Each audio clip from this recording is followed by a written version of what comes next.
Can y'all hear me? I didn't expect to go live right now.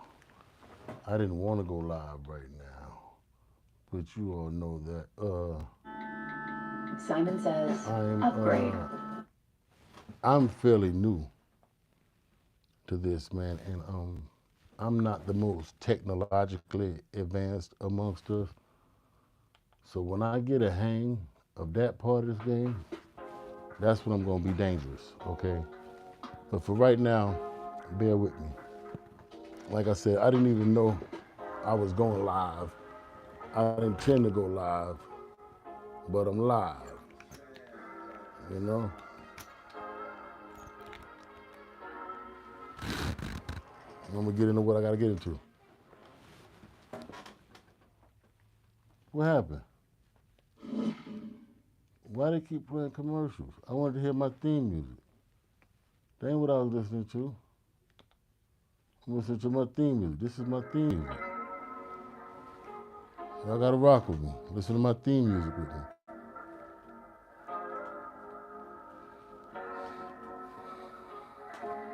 They said I can't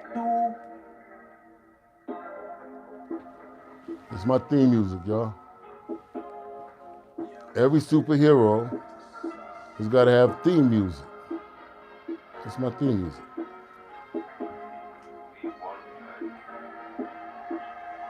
Get up the hill I take, do what they said I can't do. Nothing but a whole lot of gang shit. Used to be broke, now I ain't broke. Look what I turned my pain into. I remember getting caught in the rain pouring. I appreciate the couple of people that stopped by. Like I said, I had no intentions to go live. I notified nobody I was going live. This one right here, this one here probably gonna spin a block on them. We got to let this one spin a block on them.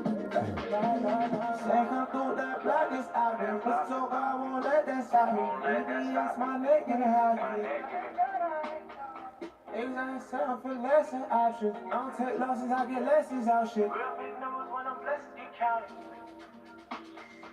Real big numbers when them checks get counted. Real big number with them checks. Real big numbers. Every day I thank God I ain't y'all. Real big number on the set. Niggas pussy with men no respect. I ain't involved with young nigga run up a check. Eating now with the same niggas I starved with. I'm doing what they said I can't do. Nothing but a whole lot of gang. Used to be broke, now I ain't. Look what I turned my pain into.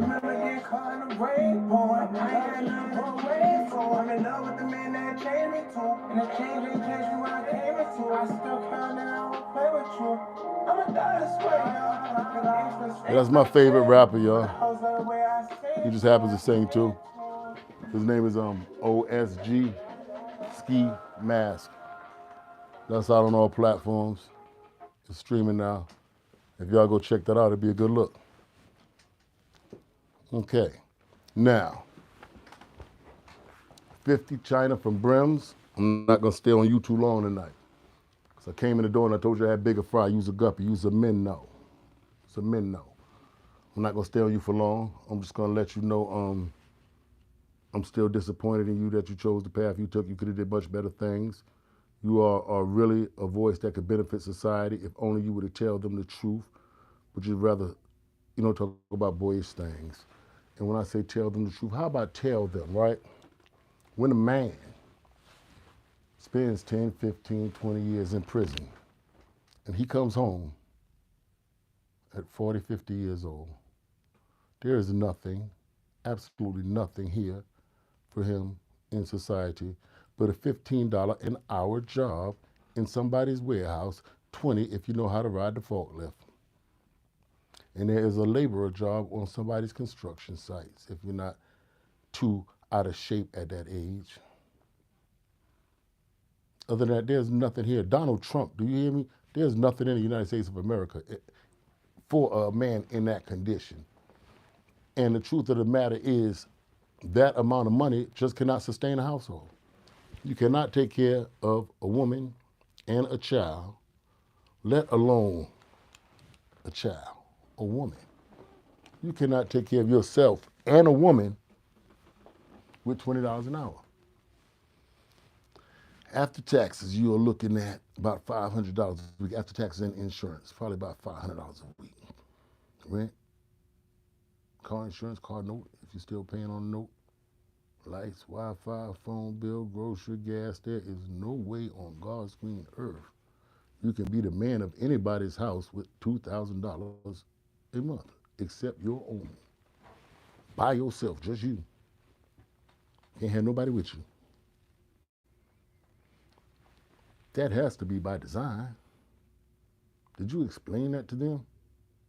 That unless you have some type of family support system who's willing to help you out while you try to go to trucking school or something like that to really get ahead, or you left a little nest egg out there where you can come home and start your own business, your own clothing line, and put your own books out and things like that, if you don't have that, then that's all that's there for you.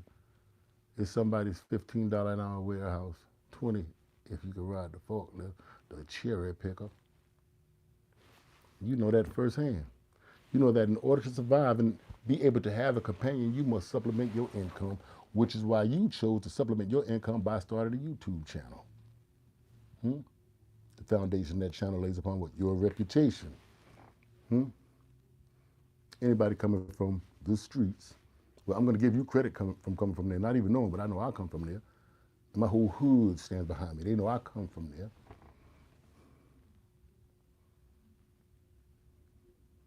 We come home from prison 40, 50 years old, man, we don't have no education. We don't have no trade. All we have is our reputation. And if you are one of the wiser ones, and you were one of the ones who tried to do right while you were doing bad out there before you went away, one of the ones who used to give the ice cream truck $100 for the churn, and in a basketball team in New Jersey, you kick a few dollars in, and the football boys need pads. If you're one of those guys, you come home and you get the Robin Hood effect. People love you. You get the warm welcome, It's not that they're celebrating your crime. They're not celebrating your crime at all. What it is they know the other side of you. Nobody is just their crime. The public doesn't meet you till you go public for your crime. That's how they're introduced to you. That's why they form that opinion of you. That's why to them you're just a degenerate. But for those people who knew you your whole life, your community, your hood, you're somebody they love and adore. You were always good to them. And a lot of people don't understand that effect of it. So like I said, we take these reputations that we have, and some of us are able to do things with them like movies and novels and it maybe a barbershop. Maybe you learn how to cut hair while you're away, and you're just respected where you're at, and you come home, and that respect brings you a lot of business. So you're able to be successful. The community loves you. They don't want you to return to your old ways, so they support your barbershop or your little burger stand or whatever you decided to put in your community, because we all know you can't survive off of the $15, $20 an hour. It's all based upon reputation, not education. So the fact that your priority is the assassination of the reputation of black men who come from the same walk of life as you, I find that sad. I just happen to find that sad. I feel like you could be utilizing this time to tell people about the humiliation ritual. You know that there are some people don't know? Tell them, over the course of 20 years, how many times another man has told you, take off all your clothes, and you did it. Another man who happens to be employed by the Department of Correction, but he's yet a man who filled out an application of that job. But a man has told you, take off all your clothes and get butt naked in front of me. And you did it. He told you to touch yourself, and you did it. Then he told you to turn around and show him your rear, and you did it. How many times that happens over the course of 20 years? From court trips, transfers once you go up, seg trips once you get sent to the hole. Every visit, I know how it goes. But count them up, give them a total. Tell them how many times you perform that humiliation ritual. They'll get a better idea of that place. Tell them what they're actually physically standing in when they're stepping in them shower stalls. What are those puddles made of? Tell them that, man. Tell them that. If we're going to talk about jail, tell them that. Tell them something about jail, make them want to throw up, never want to go again in their life. Make them never want to visit if they ain't been. Tell them that part about jail. But now I'm off that because I told you I wasn't going to stay on you long, and I got a bigger fish to fry. I just said I was going to stay on you.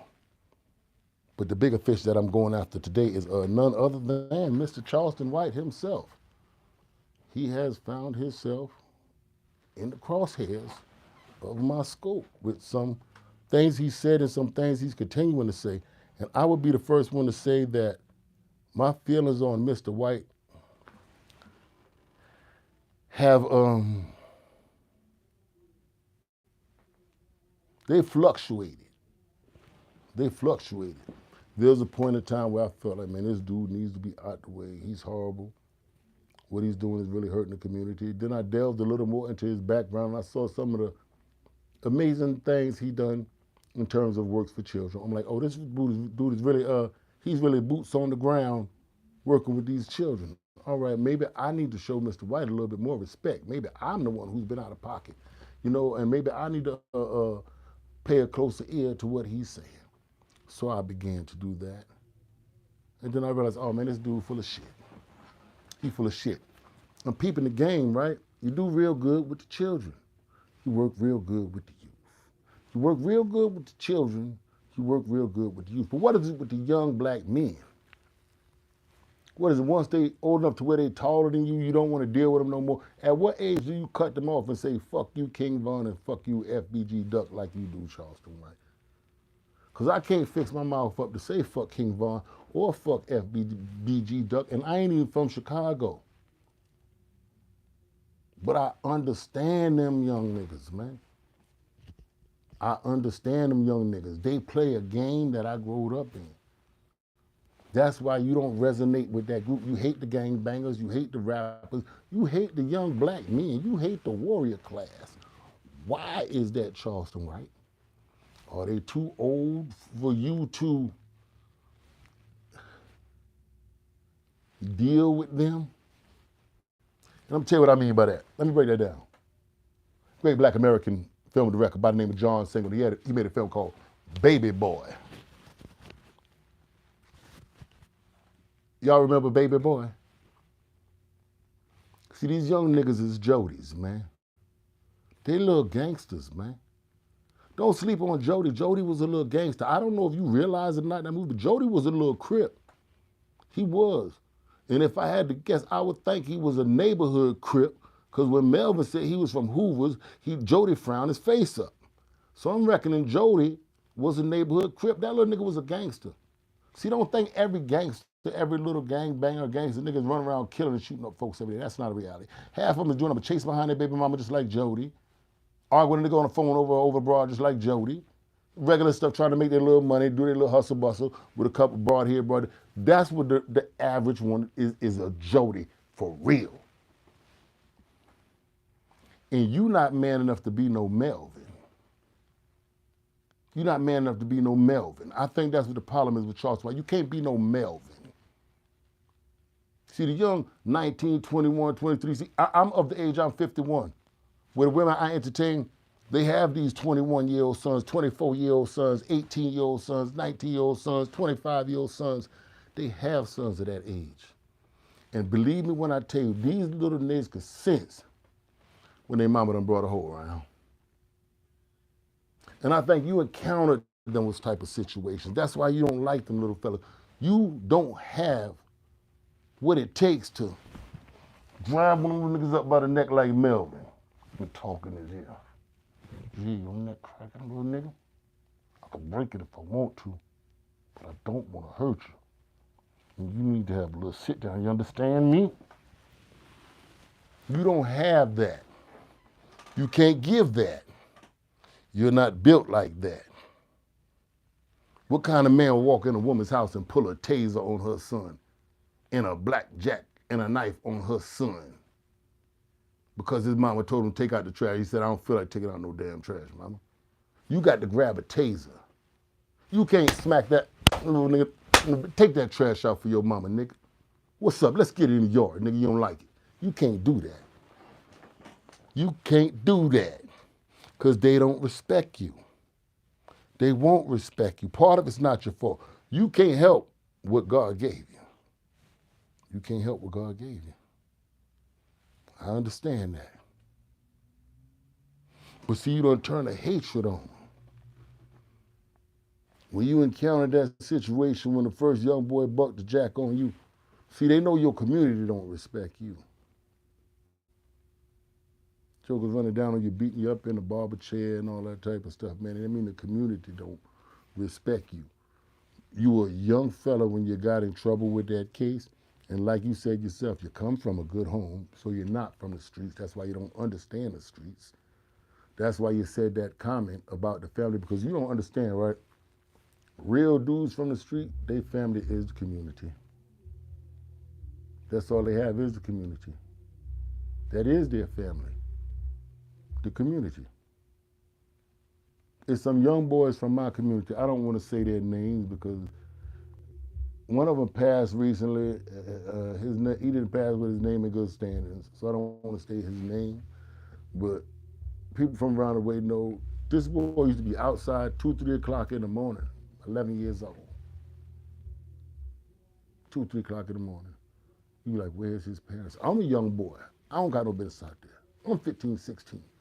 This nigga 11. He's still out there. I'm ready to go home. He's still on the block. Running around Cozy Corner with a Detroit Pistons jersey on. I could see it like yesterday. Little young ass nigga. I'm like, where's his parents at? But the reason why he ain't had to worry about nobody kidnapping him or touching him or doing nothing weird to him, because the whole community was watching him. The whole neighborhood had their eye on him. Everybody knows who he is. He from over there. So some people, Charleston White, they can't fix their family problems because they don't have no family. Another homeboy in prison, I mentioned his name the other day, man, childhood friend, grade school friend, classmate. This man's parents were older when we were children. I remember we were elementary school. His mom and my grandma were like close to age. So his parents were old. We was little kids, so his parents have passed on, man. What family? His family is his community. So what, he supposed to come home and not try to do nothing to better the place where he spent his whole life and know he helped corrupt and did wrong, and now he want to try to make it right. He want to try to have a positive effect on that place. He can't do it because he can't do it in his house with his family. You ran out of information and now you're just starting to spew things. You're shooting for the soundbite now. It's all about dollar. You done made your money. You done did what you did. You done tricked the people. But the fact of the matter is, it took a man to walk in an old block and make them gangsters pray. You said, fuck them niggas, man. A man went up in there, them niggas prayed, bro. I don't even know the man that went up in there, but a man went up in there and them niggas prayed. You said, fuck them niggas, they degenerate gangsters. All it took was for a man to go in there. All it took was for Daniel to walk in the lion's den. And not with a taser and a blackjack.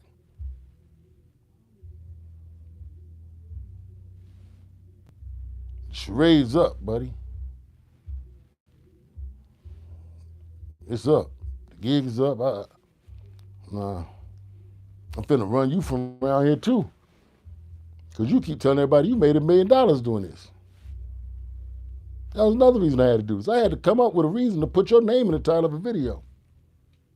If there any of these other influencers who got a issue with me using their name to put in the title of my videos to try to wiggle my way into this algorithm thing or whatever they call it, I tell you like Donald Trump said, Hillary's friends use the same system. If you got a problem with me using the system, then change the system.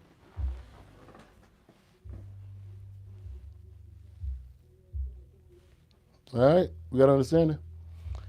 Unfortunately, I see there's a lot of comments going on, right? I wear glasses, y'all, and I don't have them on. So I don't see nothing nobody saying in the comments. Let's be very clear about that. If somebody's showing me love in the comments, I love you back. Unfortunately, I didn't see the comment to say nothing to you. If somebody says something crazy in the comment, I'm not ducking the smoke. I can't see what you're saying. I just see that there's letters on the screen. So that's what it is. But like I said what I had to say tonight to 50 China from Brims. I'm not going to keep going crazy on them. Because like I said, I got bigger fish to fry. You know? But after a while, don't trip. I'll be doing you a favor. If I keep mentioning you, I'll be doing you a favor. Because we can clearly see I'm going to pass you. I'm going to pass you. 50 China from Brims. I'm going to pass you. And it's not going to take very long. And I'm still going to keep bashing you. So that's love in itself. I'll bring you up with me. Well, I don't know. I'll see. It depends on how I'm feeling. But Charleston White, man, you in my crosshairs now, man. And I'm going to be keeping an eye on the stuff you say because a lot of people listen to you. And I hear a lot, especially women, you done trick them into thinking that you out here doing some good. But you playing both sides of the fence, man. You playing both sides of the fence. You really are more about money than helping these people.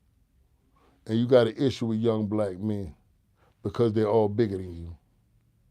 But you deal with young black children. You go work with the kids.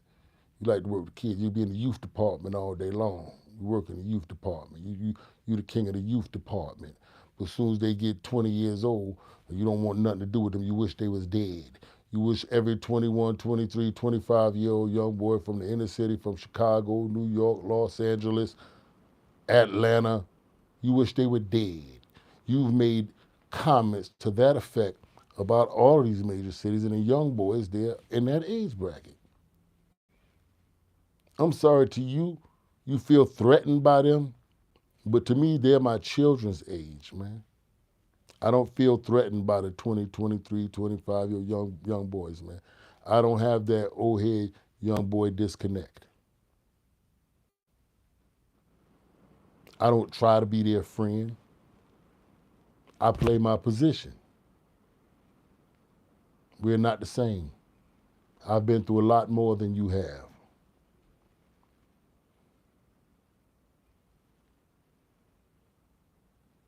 I keep that boundary established between me and them. Well, I'm there, but they understand, all right, I'm not to be played with.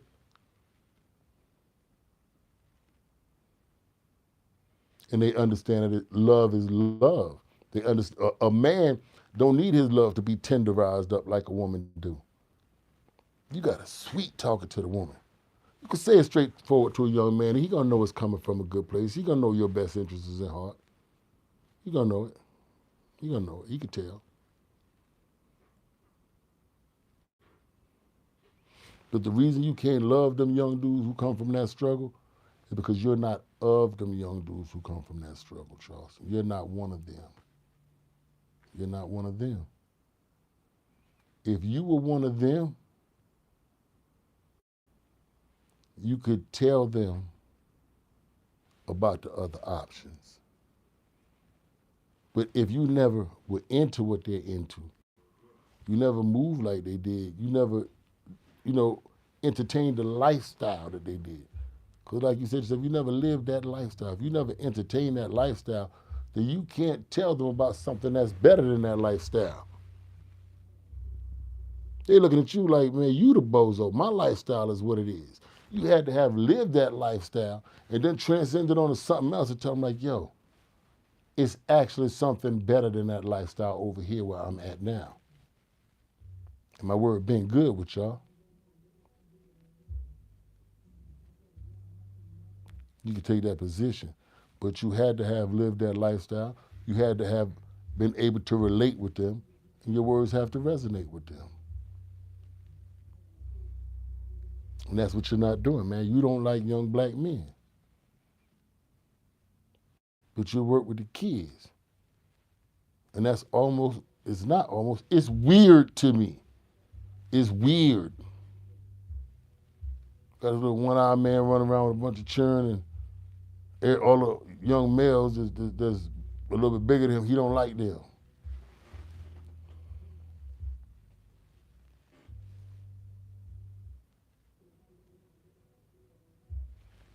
I already know it's a slim chance to none that you're going to see this, and that's cool. Because I believe in passing the time. Well, asa. In time, it'll get to you. All I gotta do is keep doing what I'm doing. It's gonna get to you. I want to be able to have a talk with you. I don't have to get loud or ignorant. I understand. You're easily shaken, so I can be real laid back and cool. I want to have a conversation.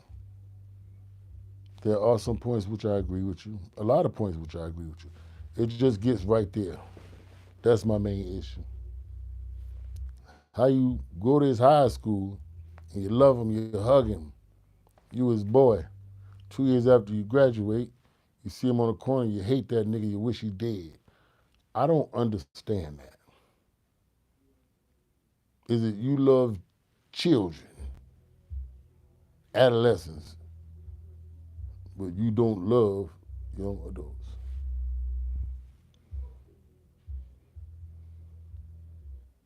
I need to have a talk with Charlie White, man. Oh, Charlie, Mr. Charlie. Mr. Charlie. I have bigger fish to fry than that other dude, man. That talk small, that market small, that shit lame. I need Donald Trump to know. Ain't nothing out here for nigga getting out the penitentiary. He don't want to go back. What the hell he supposed to do? Can't work in a warehouse $15, $20 an hour. I need Charleston White to know, I'm on your ass, Charleston White. I'm on your ass, no Diddy. I'm on your ass, Charleston White. I'm going to holler at y'all later. Like I said, I didn't even plan to go live. I didn't even know I knew how to go live. But I'm thankful I did tonight. I hope somebody got something out of this and the right people see this. I'll be back. How do I stop this? Where my glasses at? I got to get out of here. I got somebody in the other room I got to attend to.